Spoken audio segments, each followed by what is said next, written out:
நல்வரவு நண்பர்களே, நம்ம தமிழக அரசு பரந்தூர் விமான நிலைய திட்டத்தை ரத்து பண்ணதா அறிவிப்பு கொடுத்திருக்காங்க. இது உண்மையிலேயே பாராட்டுக்குரிய விஷயம். தமிழக அரசுக்கு மனமார்ந்த நன்றிகள். காரணம் என்ன அப்படின்னா, இந்த பரந்தூர் விமான நிலைய திட்டத்தை எதிர்த்து நீண்ட காலமா அந்த ஊர்வாசிகள் போராட்டத்தில் ஈடுபட்டு வந்தாங்க. அவங்களோட சேர்த்து விவசாயிகளும் சரி, சமூக ஆர்வலர்களும் சரி குரல் கொடுத்து வந்தாங்க. இப்போ இந்த திட்டம் தமிழக அரசால ரத்து செய்யப்பட்டது உண்மையிலேயே வரவேற்கக்கூடிய விஷயமாவும், பாராட்டக்கூடிய விஷயமாவும் இருக்கு. எப்பவுமே ஒரு திட்டம் அப்படிங்கிறது தமிழ்நாட்டுக்கு மட்டும் இல்லாம ஒட்டுமொத்த தேசத்துக்கே ஒரு வளர்ச்சியை கொடுக்கக்கூடியதுதான் இருக்கும்.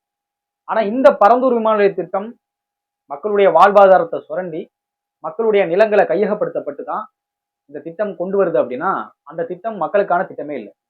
இதனாலதான் இந்த மக்கள் அந்த திட்டத்தை எதிர்க்கிறாங்க. அது மட்டும் இல்லாம அந்த மக்களுடைய நிலங்கள் எல்லாமே கையகப்படுத்தப்பட்டுச்சு. இப்போ அந்த நிலங்களை தமிழக அரசு என்ன செய்ய போகுது? திரும்ப அந்த மக்களுக்கே அது ஒப்படைக்கணும் அப்படிங்கிறத இந்த காணொலியின் வாயிலா நம்ம கேட்டுக்கொள்ளக்கூடியது. வளர்ச்சி வரும் போகும். ஏன்னா இப்ப இருக்கக்கூடிய எதிர்க்கட்சிகள் என்ன சொல்றாங்க அப்படின்னா, இந்த பரந்தூர் விமான நிலைய திட்டம் மிகப்பெரிய ஒரு வளர்ச்சியை ஈட்டக்கூடியது.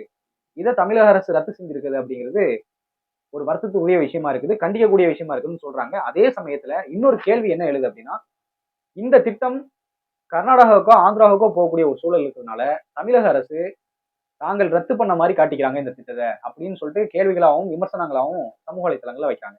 எது எப்படியோ வளர்ச்சியா மக்களா அப்படின்னு பார்த்தா மக்கள் தான் முக்கியம். எனிவே இந்த திட்டத்தை ரத்து செஞ்ச தமிழக அரசுக்கு மனமார்ந்த வாழ்த்துக்கள். இதே மாதிரி ஒரு சில கொடிய திட்டங்கள் தமிழகத்துல இன்னும் இருக்குது. அந்த திட்டங்களையும் தமிழக அரசு ஆராய்ந்து ரத்து செய்வீங்கன்னு நான் நம்புறேன். நன்றி.